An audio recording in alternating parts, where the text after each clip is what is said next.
Nagira ngo wumve amagambo akurikira. Ndi Bombo Karate nk'ibisanzwe ku rubuga rwanjye rwa YouTube. Mu gihe unkurikirana ku rubuga rwanjye rwa YouTube, kora subscribe kugira ngo uzajye ubana nanjye.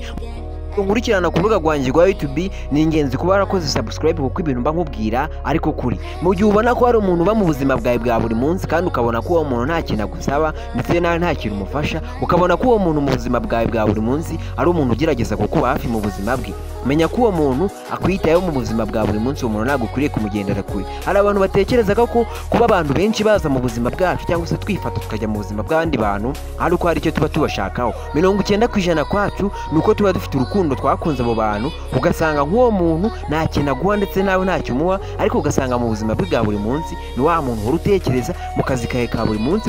Tubibare niba ufite akazi kaguhemba 200,000 akazi uragakora ariko ntibikubuza guhora umutekereza. Yego nibyo yabutekereje neza kuba wahora utekereza umuntu ari uko ataguhemba atari na boss wawe. Hari abantu benshi batekereza ko kuba dusuzugura abantu baza mu buzima bwacu biduhesha agaciro. Uko ntago ariko kuri mu gihe umuntu yaje akugana cyangwa se agerageza kuguha umwanya we. Ukuriye kumuha umwanya wawe mu gihe ubona bitanakunda, ukagerageza kumva ikintu ashaka mu buzima bwawe. Hari abantu benshi batekereza ko kuba twasuzugura muri ino si cyangwa se tugatesha abandi bana agaciro ari byo bintu biduhesha ishema. Uko ntago ariko kuri. Mu gihe ubona ko umuntu yaje akugaragiye mu buzima bwawe kandi ubona ko buri gihe cyose ahora kwinginga, ntago ari umwanya wo kumusuzugura. Hari 50% k'abantu tubana mu buzima bwa buri munsi abenshi baba twishimiye, akandi 50 baba dusuzugura. Mu gihe ubona ko umuntu agusuzugura mu buzima bwa buri munsi, uwo muntu ukwiriye kumureka. Mu gihe ubona ko uwo muntu akubaha, ukwiriye kumubaha nawe. Abantu benshi batekereza ko kuba hari abantu basuzugura, nk'urugero ugasanga uri muri relationship n'umuntu, ugasanga umukobwa wenda nk'urugero arimo kukuganiriza nk'inkuru yanjye, akakubwira ukuntu yanyanze cyangwa se atanyemera ko ndi umuntu mubi. 90% ntabwo ubwo ari ubwiza bwawe urimo kurata. Menya ko nimba umuntu yaragukunze atagukurikiye ibyiza byawe, mu gihe ari byiza yagukurikiyeho, menya ko nibibasha kuba bidahari uwo muntu azabasha kuba yaragiye. Hari abantu benshi batekereza ko kwirirwa bavuga abandi muri relationship cyangwa se kubavuga ngo uyu muntu nk'urugero ngo naramwanze, ngo ntago namwemera. Utekereza ko 90% ko ibiryo arya ari ibiryo uba watetse cyangwa se uburararaho ari uburiri uba wasashe. Ibyo byose cyangwa se uburiri araraho ari wo babushashe.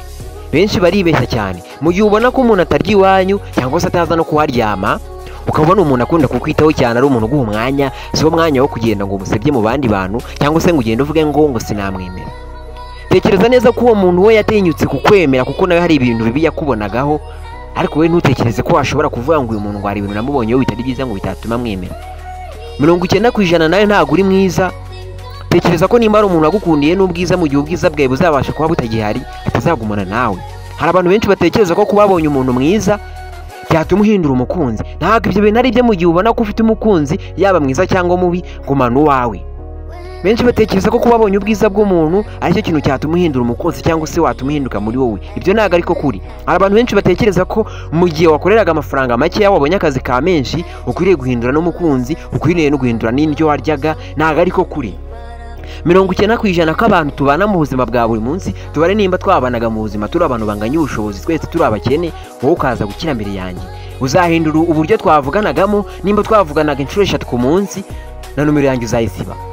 Ndetse n'ikindi, mu gihe nagukundaga cyangwa se wari umukobwa twakundanaga, uzagenda uhindura undi mukunzi cyangwa se uvugana n'undi muntu. Ibyo ntabwo ariko kuri. Mu gihe ngene naragukunze, mu gihe hari ibyo nakubonagaho, menya ko urundi hari ibyo azakubonaho uzaba ufite, ariko tekereza neza ko mu gihe uzaba utakibifite uwo muntu atazagumana nawe. 90% k'abantu dusigaye tubana nabo mu buzima bwa buri munsi ni indyarya. Mu gihe ubona ko umuntu afite uburyarya bumeze gutya ari byo agukurikiyeho, ukwiriye kumureka. Mu gihe ubona ko uwo muntu mubana mu buzima bwa buri munsi hari ibyo atagukurikiyeho, ari wa muntu mubana mu bihe bibi ndetse no mu bihe byiza, uwo muntu ukwiriye kugumana nawe. Abantu benshi batekereza ko twaba tubana n'abantu mu buzima bwa buri munsi baturyarya, tuba tutababona. 50% k'abantu b'indyarya mu buzima bwawe urababona, ariko ntabwo ujya ukunda kubagaragariza ko bakuryarya. Nimba ubona ko umuntu akuryarya, ntabwo ari umwanya wo kugenda ngo umwereke ko ari indyarya mu buzima bwawe. Tubare nk'urugero, umuntu wamufashe amafaranga yawe urayamuhereje, ariko mu gihe cyo kuyamwishyuza numero yahise yiburuka. Tekereza neza ko uwo muntu mu buzima bwawe ari indyarya. Ntabwo ukwiriye kugirana n'abantu bameze gutyo mu buzima bwawe bwa buri munsi. 90% k'abantu bakundwa cyangwa se abo bakunda, menya neza ko umuntu uzakunda atazaba agukunda.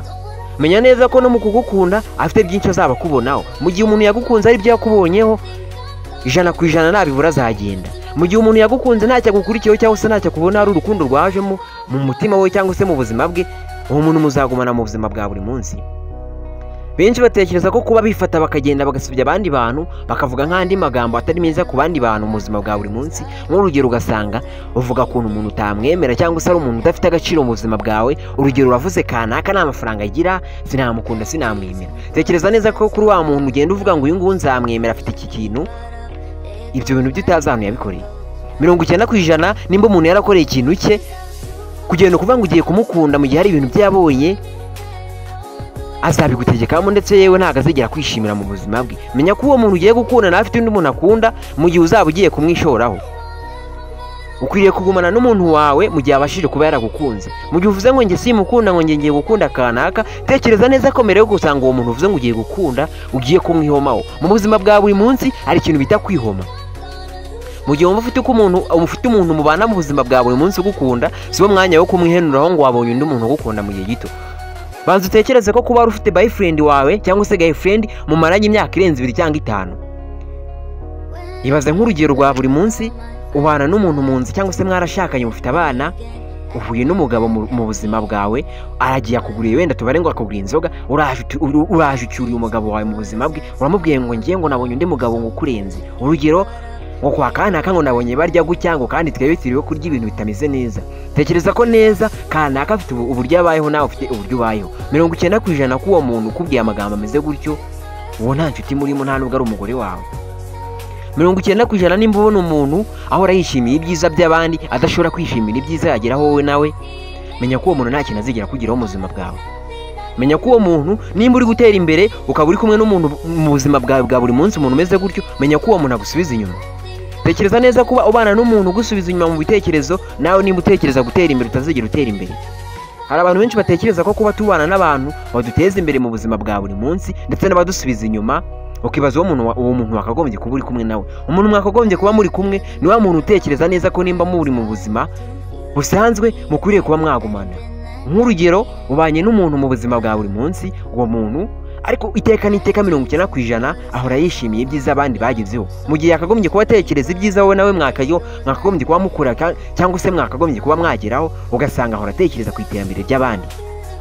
Nimba umuntu mwarabanye mu buzima bwiza, ubuzima bube kaza akaguta akagenda, ukabona agarutse muri cya gihe wabashije kuba warazahutse cyangwa se warongeye kumera neza. Nk'urugero twabanye nta kinyamakuru cya mbere na kimwe nkoreraho, urugero nkanjye ndi umuntu uciriritse mu buzima bwa buri munsi, aka kanya ubonye ko ndi gukurikirwa cyangwa se ndi gukundwa n'abanyarwanda benshi, uraje unyeretse ko aka kanya ndi wa muntu ushobora kuba wiyumvamo cyane cyangwa se wangarukiye. Menya ko 99% nta mwanya ngufitiye.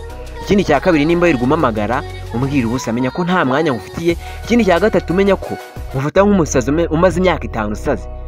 Mu gihe ubana n'abantu babi mu buzima bwawe ukwiye kubareka. Hari abantu benshi batekereza ko indyarya tubana nazo mu buzima bwa buri munsi tuba tuzibona, ariko uko siko bimeze. Mu gihe ubona ko ubana n'abantu b'indyarya, abo bantu ukwiye kubareka. Benshi dutekereza ko indyarya tubana nazo mu buzima bwa buri munsi tutaya tuzimenya, ariko uko bukeye nuko bwije abantu b'indyarya Imana igenda ibakwereka. Mu gihe ubana n'umuntu ukabona ari wa muntu kwishimiye, ukabona ari wa muntu utabasha gutandukana nawe mu bihe bibi, ari wa muntu tubare mwabanye mu bihe bibi ndetse no mu bihe byiza, ukabona igihe kimaze nta kintu kigize kibatandukanya, ugasanga ari abantu amagambo yabo babasenyesheje ndetse n'ibihe bibi mwagiye munyuramo ari wa muntu mwabanye, uwo muntu ukwiye kugumana nawe. Mu gihe ubona ko umuntu mwabanye mu bihe byiza ibihe bibi byaza akagenda, uwo muntu ntabwo akwiriye kuba yicaye mu buzima bwa buri munsi. Benshi batekereza ko kuba hari abantu tubana nabo mu buzima bwa buri munsi batugirira neza. Yego nibyo, nimba umuntu yarakugiriye neza mu buzima bwawe cyangwa se hari ikintu kibi umuziho, uwo muntu ukwiye kumureka. Mu gihe ubona ko umuntu mu buzima bwa hari ibintu byinshi agenda gusenyaho, uwo muntu nawe ntabwo ukwiye kugumana nawe. Ikindi cya gatatu, nimba nkurikirana ku rubuga rwanjye rwa YouTube, kora subscribe kugira ngo uzajye ubana nanjye muri video zanjye zitandukanye. Benshi banyumva ntabwo bangereranya, benshi ibyo mbabwira babifata nk'ukuri.